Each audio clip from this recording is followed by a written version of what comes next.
It's a pleasant winter's afternoon. Jenny and her two boys are driving home after a Saturday morning rugby game. Everything's as it would be on any other day. But what if, just for a moment, Jenny is distracted by something? Let's see what could so easily happen. Mommy, what's it?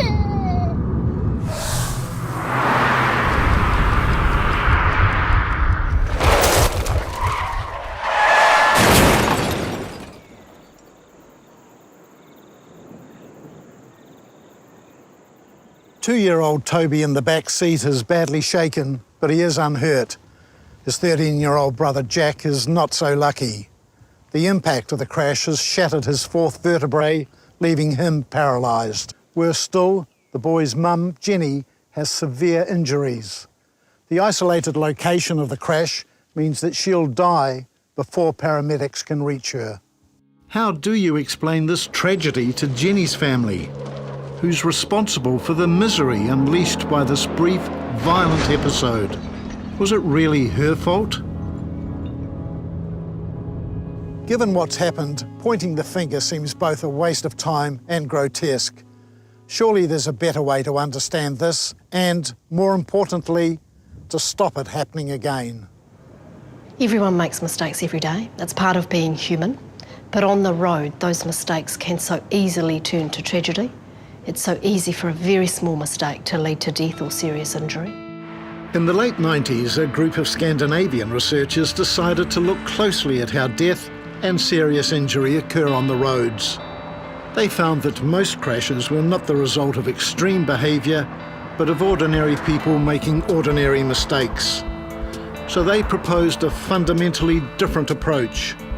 They called it the SAFE system.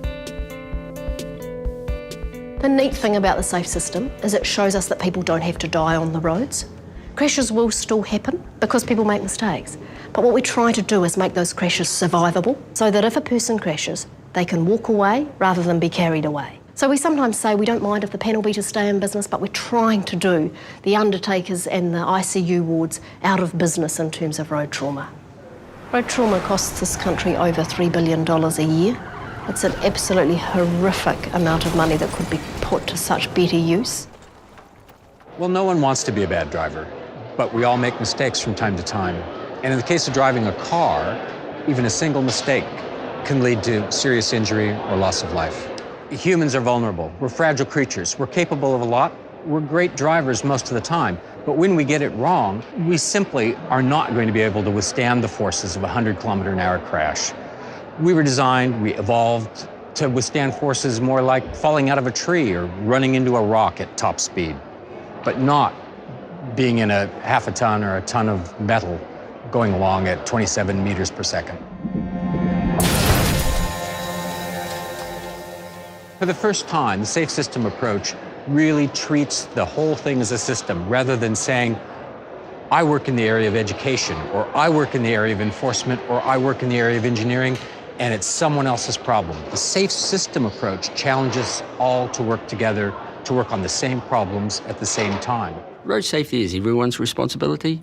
It's drivers, it's local politicians, it's town planners, it's roading contractors, it's vehicle manufacturers and importers, it's line companies. It's everybody's responsibility. Under a SAFE system, we strengthen every component so that there is a failure in one component of it, whether it be the road or the roadside or the driver error, the rest of the system picks up that slack and it doesn't result in a serious injury or death to someone.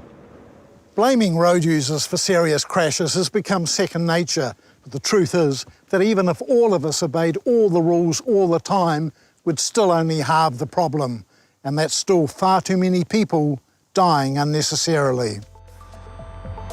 The SAFE system looks at the world differently. It's not just about reducing crashes, it's about saving us from death and serious injury. Serious road trauma is preventable. For example, there are often a greater number of scrapes and dents at roundabouts than at regular intersections, but lower speeds and more forgiving impact angles make the crash forces more survivable. It's not just about why someone crashed. The SAFE system asks why they were so badly injured. What parts of the system let them down? How could the crash forces have been reduced? In a safe system, a serious crash isn't someone's fault, it's a system failure. It's not about blaming drivers for the devastation of a crash, it's about asking what we could have done differently to reduce that devastation.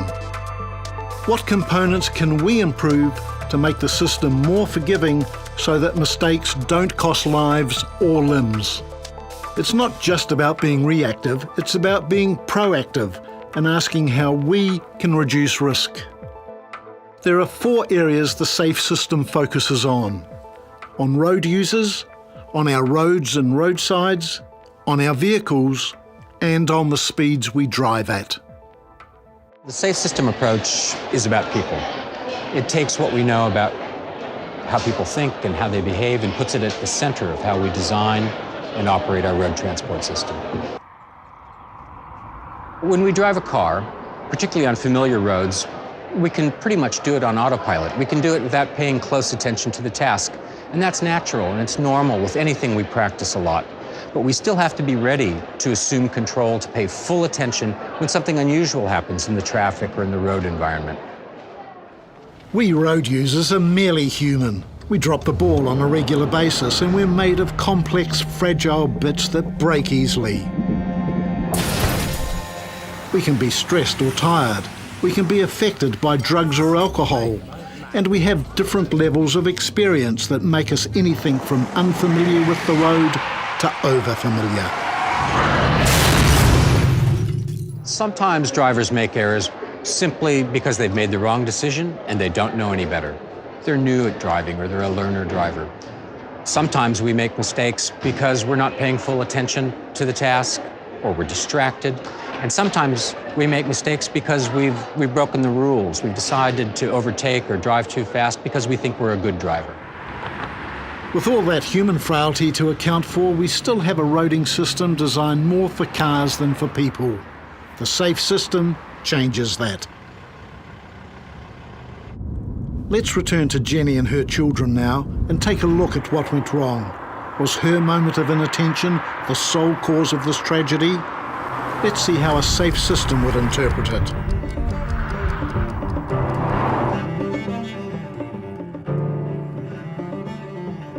Jenny was probably a good driver, driving on a familiar road, thought nothing would happen. But in retrospect, it's easy to see how that crash could have occurred. She may have been overconfident because she drives that road safely very often. She may have been distracted given what else was going on in the car, and she may have even been a little fatigued given her responsibilities as a mother.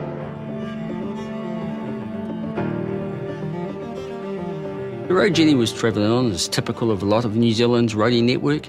It's rural, it's undivided, it's just evolved over time. Over half of our deaths and serious injuries in New Zealand occur on rural roads, very similar to the road that Jenny was driving on, and often on bends. Jenny looked over her left shoulder, and at that point she drifted out of her traffic lane, across the narrow sealed shoulder and into the gravel. Instinctively, she jerked the steering wheel to the right. She crossed the centre line. At that point, she tried to correct, but by now she was out of control and sliding towards the power pole. She struck the power pole on the driver's A-pillar on the right-hand side of the car at impact speeds possibly in excess of 60 kilometres per hour. At that speed, hitting an object like that, the car is going to end up in a mess. The car behind me is a typical 1990s car. It's registered, it's warranted, to all intents and purposes it seems quite safe. But what Jenny didn't know when she bought it was that it only had a 2-star safety rating. It's got no airbags, it's got no active safety features that help keep the passengers alive or safe at the time of impact. What that meant is that when she collided with the power pole, despite the fact that both her and Jack were wearing seatbelts, there was nothing else in the car to protect them from injury or death.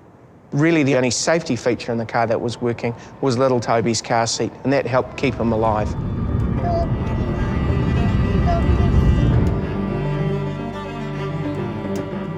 So one of the pillars of the safe system is safe speed. And so the speed must be appropriate for the road. We can't have a one-dimensional speed approach. 100 kilometres an hour for a lot of our country's roads simply isn't appropriate. And we need to look and say, what are we asking this road to do? What are the hazards? What's the risk to the road user? The speed that your vehicle is travelling at prior to a crash is pivotal to the outcome of that crash. The relationship between speed and force is exponential. So small increases in speed will have a large result in the forces involved in the crash at the other end. So at 100 kilometres per hour, you're travelling 27.7 metres a second. Now, even the most alert driver takes about 2 seconds to respond to a hazard. So you've gone 54 metres before you even started to shave any speed off to react to the hazard. We also know that your peripheral vision comes in at high speed. So you're only focusing on a very small area of risk.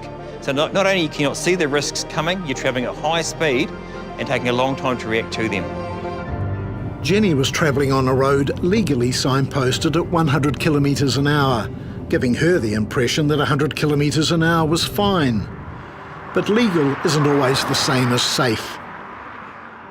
Modern highways with barriers and interchanges typically have a 4 or 5 star safety rating, much safer than the road Jenny was on, which is likely to be only a 2-star road. Yet they both have the same 100 kilometre an hour speed limit. Her speed meant that her moment of distraction got her into serious trouble. Things happened too quickly for her to control. She hit that power pole with such force, the chances of serious injury or death were very high. A safe system would have saved Jenny's life and freed Jack from his life in a wheelchair. When every element of a safe system is strong and working well, the chances of death or serious injury decrease greatly. If we work backwards now, we can see how this particular tragedy might have been averted. If the speed limit on the road was an enforced 80 kilometres an hour instead of 100, or if Jenny had been driving slower, her car would have hit the pole 20 kilometres an hour slower, or she might not have hit it at all. That would have given her and her boys some survival room. If there had been a rumble strip along the edge line of that road, then that would have alerted Jenny to the fact that she was drifting out of her traffic lane, at which point she could have had the opportunity to correct her path. If there had been a wider shoulder, somewhere in the order of 1 metre, then Jenny would have had time to correct her path before she drifted into the gravel and lost control. We could ask ourselves, what if Jenny's car had a 4 or 5 star safety rating? So unlike the car behind me that doesn't even have airbags, a car with a higher safety rating will have airbags, crumple zone. It would have likely had curtain airbags that prevent the occupants' heads from coming into contact with the A-pillars or the windows inside the car. We'll have electronic stability control that may have prevented the crash from occurring in the first place. If you couple that with a lower speed before the collision occurs, it means the crash is just that much more survivable for everyone. Here's what happens to a modern 5-star car in a head-on crash. Airbags deploy and the passenger cell stays intact. Compare that to a 3-star car. This is actually a little safer than Jenny's, but still the passenger compartment starts to collapse, putting the driver at risk of severe chest and leg injuries. The windscreen pops out and the dashboard is forced back into the passenger space. To see how far things have come, look what happens to a supposedly rock-solid 1959 Chevrolet.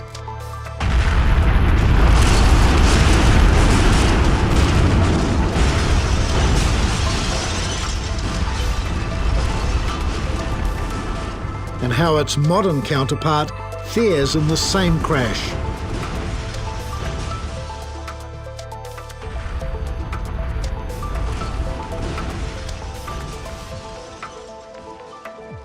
If the car had been fitted with electronic stability control, it would probably have detected the skid and automatically applied the brakes to individual wheels and brought itself back into line. In the end, the pole is what killed Jenny. That power pole was very close to the edge of the road. It gave little room for recovery if you drift out of your traffic lane. If the pole had been shifted well back off the road, if it had been undergrounded, then Jenny would have simply gone through the fence and into the paddock in that situation. And Jenny probably would have survived. That's a total of 6 different risk factors eliminated from a single crash, each one reducing the risk of serious injury or death. If all that was done, Jenny would be alive, her son would be back playing footy again next week, and her toddler Toby would grow up knowing his mum. New Zealand does tend to accept the road toll. It's like a word we use as something, a toll we're prepared to pay. But the Safe System challenges that very belief and says, why do we accept that? Why are we complacent about it? We talk a lot about what causes crashes, rather than what can prevent the harm. So Safe System is an injury prevention or a harm minimisation approach. It says, don't go blaming the driver, don't go looking for fault. Work out, how can the system be made safer? How can we strengthen the performance of all the different parts to make the system safer? It's not just about reducing the risk of serious injury and harm at a cost-effective level. I truly believe we can get it to zero. We can make it a safe system. If you look at the world road toll of 1.3 million, that's the equivalent of 6.5 jumbo jets crashing a day. Would you fly if 6 jumbo jets flew out the sky today, and tomorrow, and the next day? A world with a safe transport system is a very different one. Everyone has a part to play, nobody is off the hook. We'd be driving and riding on roads where hazards were marked and minimised, roads that guided and informed us about what was coming up. Intersections would be designed to minimise crash forces when things go wrong. Speed limits would give the driver a much better steer on what speed is right for the road. We'd have vehicles with technology that could respond to conditions automatically and monitor their drivers for fatigue, alcohol and speed. We'd have alert, skilled drivers and riders who approach the task with an understanding of hazards and risks, and they chose a speed that was right for the road, no matter what the limit. We'd have vehicle-to-vehicle warning systems and automatic crash avoidance technology. If the worst did happen, our cars would have enough crumple zones, seat belts, airbags and head restraints to give us a really good chance of escaping with minimal injury.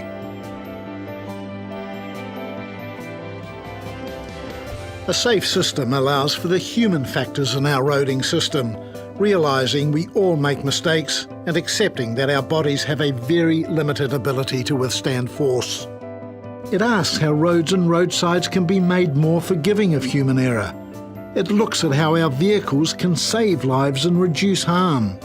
And it ensures the speeds we travel are appropriate for the roads we drive and for the other people who use those roads, like pedestrians and cyclists. The neat thing is that once we start actually creating a truly safe road system in New Zealand, horror crashes will disappear from the 6 o'clock news. The Safe System is a proven approach. It's working brilliantly internationally.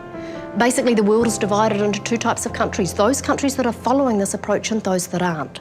And the world leaders in the Safe System approach, they have a road toll about half of New Zealand's current road toll. The Safe System belongs to all of us. If we're going to create a truly safe road system in New Zealand, everyone has to do their bit. So it's a shared responsibility principle. And when we see a serious road crash out there, we need to all ask ourselves, what could we have done as a country that could have avoided that level of trauma for that family?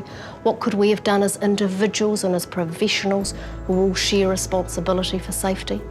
The beauty of this simple but profound new approach to road safety is that all of us have a part to play in it. Each of us can help reduce the risks we all face in getting around every day.